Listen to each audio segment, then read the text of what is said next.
Dios los bendiga, soy el pastor Gilberto Gutiérrez de la Iglesia Bautista Ori de México DF. Me da mucho gusto saludarlos en este viernes 26 de mayo 2017. Estamos con el Salmo 78. Le llamaremos la historia de la salvación. Es un salmo extenso, bastante extenso, pero lo vamos a estudiar en un solo devocional porque las enseñanzas tienen una relación muy intensa entre ellas y no se pueden decir por separadas. Finalidad de Dios hacia su pueblo infiel, Masquil de Asaf. Desde el principio se nos anticipa que se trata de un salmo histórico didáctico, es decir, nos llevará en un recorrido por las diferentes etapas de la vida del pueblo de Dios y con ello nos mostrará el plan de salvación diseñado y realizado por el Señor. También nos confrontará con la rebeldía humana y con las consecuencias de la misma. Nos dice que se trata de enseñanzas que deben ser transmitidas de una generación a otra porque son muy importantes y debemos evitar que se olviden. Podemos decir que si queremos conocer la historia de Israel desde Abraham hasta David, este salmo podría ser un resumen. Se trata de la historia de la salvación, nos dice cómo el hombre se rebela contra Dios y cómo Dios realiza un plan para salvarle, para acercarle a Él. Nos narra esa repetitiva escena del hombre abandonando los mandamientos de Dios, siendo reprendido y víctima de sus malas decisiones, luego regresa a Dios y Dios lo perdona, luego se vuelve a ir otra vez y vuelve a regresar. Es decir, un círculo vicioso, hablaremos de él más adelante. Es la historia del pueblo de Dios, pero también la historia de todos nosotros, de cada uno de nosotros en lo individual. Vayamos entonces a la enseñanza leyendo este salmo tan extenso. En los primeros versículos nos habla de el propósito del salmo. Dice así los primeros versículos: Escucha, pueblo mío, mi ley. Inclina vuestro oído a las palabras de mi boca. Abriré mi boca en proverbios. Hablaré cosas escondidas desde tiempos antiguos, las cuales hemos oído y entendido que nuestros padres nos las contaron. No las encubrieron a sus hijos, contando a la generación venidera las alabanzas de Jehová y su potencia y las maravillas que hizo. Insisto, se trata de verdades tan importantes que deben ser contadas de generación a generación. El pueblo que olvida su pasado está condenado a vivir los mismos errores. Por eso, este es un repaso de la historia, pero es un repaso de la historia didáctico con muchas enseñanzas. He aquí las enseñanzas que se relacionan con la salvación. Primera de ellas, el ser humano siempre toma la iniciativa para alejarse de Dios. Dicen los versículos 5 al 12.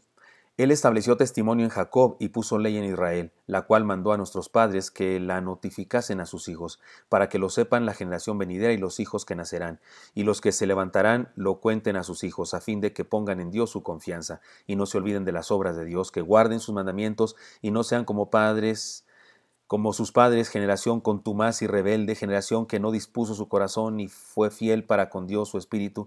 Los hijos de Efraín, arqueros armados, volvieron las espaldas en el día de la batalla, no guardaron el pacto de Dios, ni quisieron andar en su ley, sino que se olvidaron de sus obras y de sus maravillas que les había mostrado delante de sus padres. Hizo maravillas en la tierra de Egipto, en el campo de Zoán. La historia nos enseña que el ser humano es el que toma la iniciativa para separarse de Dios y hacerse acreedor de desventajas, tragedias, dolores y desgracias. Somos los culpables de todas las desgracias que hay en el mundo. De todo el deterioro de la vida y del planeta somos responsables los seres humanos. Cuidado con esa actitud de quejarnos y culpar a Dios o culpar a las circunstancias. Cuidado con esos chivos saltones que existen en algunas comunidades de fe que se van al mundo y culpan a todos los demás, se van y hacen cosas malas, dejan de vivir una vida cristiana y culpan a todos los demás. Hablan mal de alguien que según ellos les dio mal testimonio, les hizo mala cara o alguna cosa así, pero lo peor de todo es que regularmente de esa persona a la que le echan la culpa está en la congregación, sigue sirviendo, sigue asistiendo, alabando a Dios y haciendo su trabajo. No es perfecto, pero no es perfecta, pero sigue ahí, mientras que ellos ya se fueron quién sabe a dónde. Cuidado con eso. Si el hombre que anda en malos caminos, alejado de Dios, quiere buscar culpables, que se mire en el espejo. Ahí está el culpable de todo. Desde el mismo huerto del Edén, el ser humano es responsable de su alejamiento de Dios. Así que tenemos un problema. Los seres humanos tomamos la iniciativa a menudo de alejarnos de Dios. Es nuestra naturaleza ser rebelde y alejarnos de Dios. Segunda enseñanza o siguiente enseñanza. Dios siempre toma la iniciativa de acercarse al hombre para salvarlo. Así como el hombre toma la iniciativa para alejarse de Dios, Dios toma la iniciativa para acercarnos a Él. Dicen así los versículos 13 a 16. Dividió el mar y los hizo pasar, detuvo las aguas como en un montón, les guió de día con nube y toda la noche con resplandor de fuego. Hendió las peñas en el desierto y les dio a beber como de grandes abismos. pues sacó de la peña corrientes e hizo descender aguas como ríos. ¿Cómo la ve? Qué hermoso testimonio de la gracia de Dios. Es Dios quien siempre toma la iniciativa para acercar al hombre y para saciar sus necesidades. Estaban desnudos y les puso pieles, Adán y Eva. Tenían calor, les puso una nube. Tenían oscuridad, les puso una antorcha. Ahora me estoy refiriendo al pueblo de Dios cuando sale de Egipto. Tenían sed, les abrió una peña. Tenían hambre, les dio maná. Se hartaron del maná, les mandó codornices. Caminaron por años y les dio zapatos que nunca se gastaron. El más interesado en que estemos en comunión con Él es Dios mismo. Dios toma la iniciativa siempre para hacernos regresar. Siguiente enseñanza. Dios establece leyes y éstas se cumplen. Es un pasaje muy largo, voy a leer a partir del 17.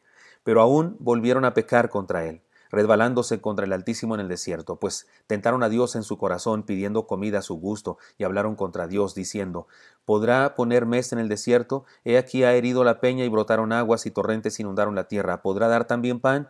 ¿Dispondrá carne para su pueblo? Por tanto oyó Jehová y se indignó, se encendió el fuego contra Jacob y el furor subió contra Israel, por cuanto no habían creído a Dios, ni habían confiado en su salvación. Eran un pueblo contumaz y rebelde, dice la Escritura, eran un pueblo de dura cerviz.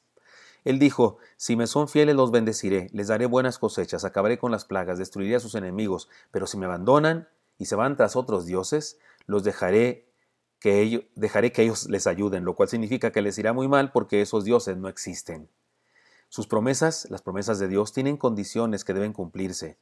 Por ejemplo, allá en la promesa dice: si se humillare mi pueblo, sobre el cual mi nombre es invocado, y oraren y se arrepienten de sus malos caminos, y sigue hablando, dice: entonces perdonaré su pecado y sanaré su tierra. Si se humillare mi pueblo, es una condición, para que todo aquel que en él cree. La salvación es para todos, es para todo aquel que en Él cree. Es decir, sus promesas de bendición tienen condición. No podemos tratar de quebrantar la ley de la gravedad sin que ella nos quebrante primero. Te tiras de una azotea, de un piso, de un octavo piso, queriendo quebrantar la ley de la gravedad, y la ley de la gravedad te quebranta a ti. Asimismo, no podemos quebrantar las leyes de Dios y pretender que nos bendiga, y pretender recibir bendición, porque sus leyes se cumplen. Siguiente enseñanza. El ser humano vive en un círculo vicioso de pecado. Ahora un pasaje todavía más extenso. Sin embargo, versículos 23 y siguientes. Sin embargo, mandó a las nubes de arriba y abrió las puertas de los cielos, e hizo llover sobre ellos maná para que comiesen, y les dio trigo de los cielos, pan de nobles comió el hombre, les envió comida hasta saciarles, movió el solano en el cielo, y trajo con su poder el viento sur, e hizo llover sobre ellos carne como polvo, como arena del mar, aves que vuelan. Las hizo caer en medio del campamento, alrededor de sus tiendas, comieron y se saciaron. Les cumplió pues su deseo, no habían quitado de sí su anhelo, aún estaba la comida en su boca cuando vino sobre ellos el furor de Dios, e hizo morir a los más robustos de ellos, y derribó a los escogidos de Israel. Con todo esto pecaron aún, y no dieron crédito a sus maravillas, por tanto consumió sus días en vanidad, y sus años en tribulación.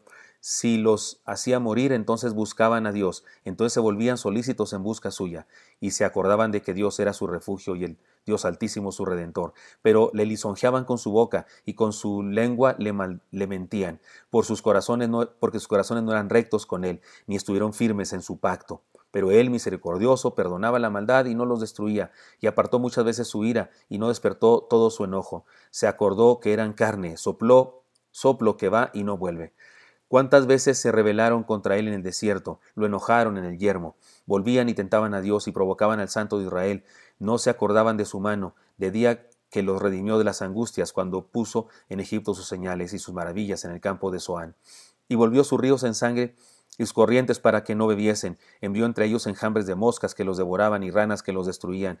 Dio también a la oruga sus frutos y sus labores a la langosta. Sus viñas destruyó con granizo y sus higueras con escarcha. Entregó al pedrisco sus bestias y sus ganados a los rayos. Envió sobre ellos el ardor de su ira, enojo, indignación y angustia. Un ejército de ángeles destructores dispuso camino a su furor.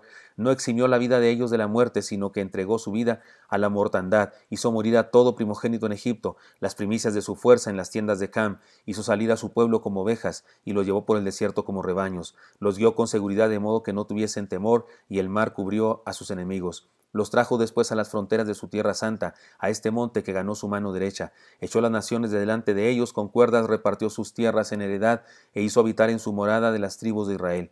Pero ellos tentaron y enojaron al Dios Altísimo, y no guardaron sus testimonios, sino que se volvieron y se rebelaron como sus padres, se volvieron como arco engañoso. Le enojaron con sus lugares altos y le provocaron a celo con sus imágenes de talla. Los oyó Dios y se enojó, y en gran manera aborreció a Israel. Dejó por tanto el tabernáculo de Silo, la tienda en que habitó entre los hombres, y entregó a cautiverio su poderío y su gloria en mano del enemigo. Entregó también su pueblo a la espada y se irritó contra su heredad. El fuego devoró a sus jóvenes, y sus vírgenes no fueron loadas en cantos nupciales. Sus sacerdotes cayeron a espada, y sus viudas no hicieron lamentación. Entonces despertó Jehová el Señor como quien duerme, como un valiente que grita excitado del vino, e hirió a sus enemigos por detrás, les dio perpetua afrenta. Perdón, es un texto muy largo, pero había que leerlo porque tiene una consistencia, es decir, nos habla de una cosa, todo este pasaje enorme que hemos leído. Nos dice lo siguiente: el ser humano vive en un círculo vicioso de pecado. ¿De qué estoy hablando? Les explico. Dios es siempre fiel, aunque nosotros no lo seamos. Sin embargo, no podemos vivir para siempre en ese círculo vicioso de ir y venir, de bajar y subir. Caminamos con Dios porque nos va bien. Nos alejamos de Dios, nos enredamos en el mundo y como consecuencia nos va muy mal. Regresamos a Dios arrepentidos. Él nos perdona y nos da una nueva oportunidad. De nuevo caminamos con Dios y nos va bien. Sentimos la tentación y nos alejamos otra vez. Experimentamos las consecuencias de nuestro pecado y regresamos arrepentidos a Dios de nuevo, solo para volver a alejarnos nuevamente después de un tiempo. No puede ser así toda la vida. Recordemos que Dios ama al pecador, a todo pecador, ama a todo ser humano. Sin embargo, aborrece el pecado, y lo aborrece precisamente porque destruye lo que más ama, al ser humano. Por eso es que Dios siempre está con los brazos abiertos, llamándonos y disponiéndose para recibirnos, perdonarnos y redimirnos. Sin embargo, si vivimos en este ciclo en el que de cuando en cuando nos alejamos de Él y luego regresamos, seguramente se debe a que no hemos sido transformados aún. No nos hemos entregado por completo aún. Aún no experimentamos un nuevo nacimiento. Y tengamos cuidado porque la conciencia se cauteriza y uno de estos días no podremos regresar. Su gracia, su misericordia, su amor no son un juego. No podemos vivir lejos de Él confiando en que está dispuesto a perdonarnos en cuanto queramos. Podemos confiar en Él es inmutable, pero no podemos confiar en nosotros. Somos débiles, cambiantes, influenciables, contaminables y nuestro deterioro puede llegar a ser irreversible. Salgamos del ciclo de pecado y permanezcamos en el Señor. Y otra enseñanza más. Dios es un Dios que dirige la historia por gracia, dicen los versículos 66, 67 a 69. Desechó la tienda de José y no ungió la tribu de Efraín, sino que escogió la tribu de Judá, el monte de Sión, el cual amó. Edificó su santuario a manera de eminencia, como la tierra que cimentó para siempre. Esto de lo que hablamos no es karma. Si fuera karma, jamás sería bendecido nadie. Se trata de gracia.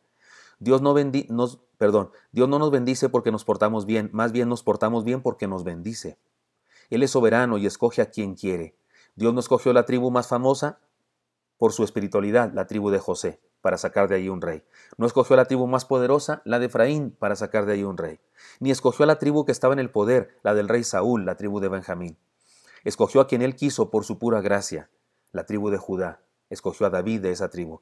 Él no nos salva por buenos ni por capaces, nos salva porque quiere hacerlo. No perdamos de vista esto. La salvación no es por fe. La salvación es por gracia. Así lo dijo Pablo, debemos tener cuidado cómo lo leemos, porque por gracia sois salvos por medio de la fe. Y esto no de vosotros, pues es don de Dios, no por obras para que nadie se gloríe. La fe no nos salva la gracia de Dios. La fe solamente hace efectiva la gracia de Dios, pero quien nos salva es Dios por su gracia. Leamos el final. Dios elige ser nuestro pastor y nos elige como ovejas. Versículos 70-72. Eligió a David su siervo y lo tomó de las majadas de las ovejas. Detrás de las paridas lo trajo para que apacentase a Jacob su pueblo y a Israel su heredad. Y los apacentó conforme a la integridad de su corazón. Los pastoreó con la pericia de sus manos. Este círculo vicioso de estar cerca y bendecido y alejarnos y estar bajo maldición y regresar para luego alejarnos después de un tiempo otra vez, lo podemos romper. Todo lo que tenemos que hacer es ser ovejas en el rebaño para siempre. Él quiere pastorearnos para que no estemos oscilando entre el mundo y la fe. Quiere bendecirnos para darnos fundamentos firmes para que le sigamos por siempre. Pero debemos ser ovejas, no chivos saltones. Las ovejas se reconocen necesitadas, se saben vulnerables, se dejan cuidar por el pastor, lo reconocen, siguen su voz. Seamos ovejas de su prado. Espero que aunque el día de hoy he tomado mucho más tiempo que otros devocionales, sea esto muy útil para usted y me encantaría encontrarlo mañana. Hasta pronto.